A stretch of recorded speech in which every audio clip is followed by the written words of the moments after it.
Welcome back to the Real Power Family Radio Show, and I have a question for you, Aaron, who is our Yeah. guest today and uses ADHD as his superpower.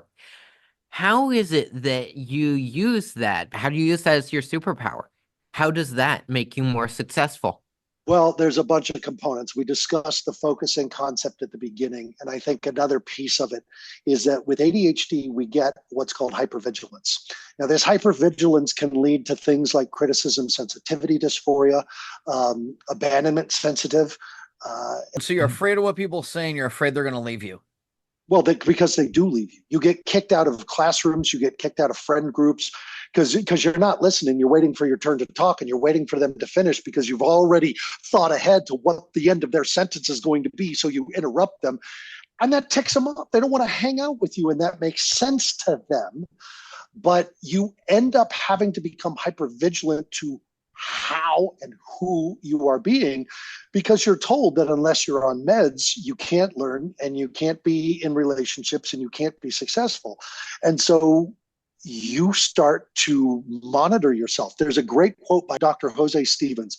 He said, we learn that we are hated, and then we learn to hate ourselves first.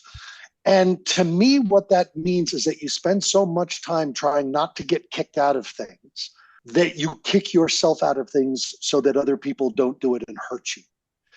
Now, I have a 9-year-old little girl client who's very ADHD. And we were talking one day and she said she has to go to the quiet room in school a lot.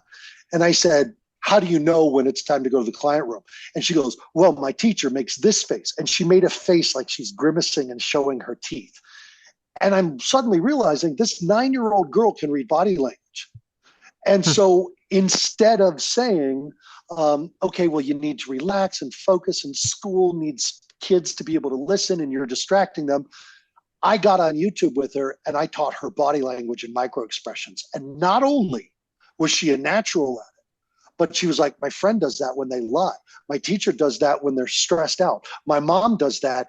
And now this 9-year-old is a master at reading, which other people don't recognize, is actually 87% of human communication. Everybody else is relying on the words and intonation, but 87% of human communication is through body language. And this 9-year-old can read a room better than most adults now. That's how hypervigilance becomes a superpower.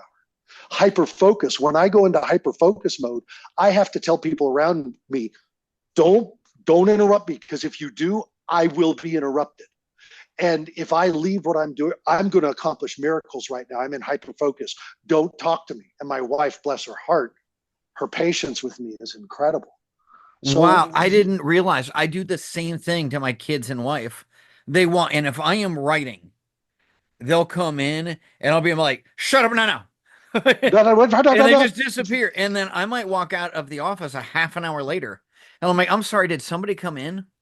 But I was so focused and I had to get this information from my head onto the piece of paper. Yes. And I got to finish the chapter before I quit or I'll lose it forever. That's exactly right. So wow. This is the way that we take the things that we have been given and we've been told they're curses. Look, it's up to us to turn them into a blessing. The Air Force had an outdoor survival, which talk about diffuse awareness. I was an outdoor survival professor at Colorado Mountain College because I love this stuff. Martial arts, outdoor survival, and emergency medicine. People with ADHD excel at these things.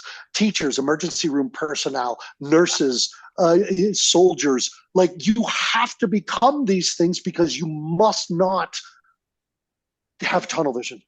You must be able to read the room. If you're watching this on YouTube, Lila almost fell out of her chair. Why are you laughing at Aaron so much, or are you laughing at your husband? I'm laughing because he's perfectly describing you, and it's hilarious.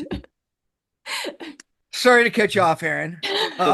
Yeah, please don't let your teacher, don't let your parent, don't let your friends put you in a box.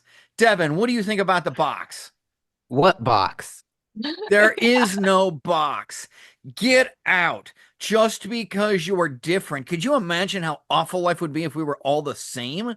Yes. What if it wasn't about being better? What if it was about giving up the struggle to be different from who you are?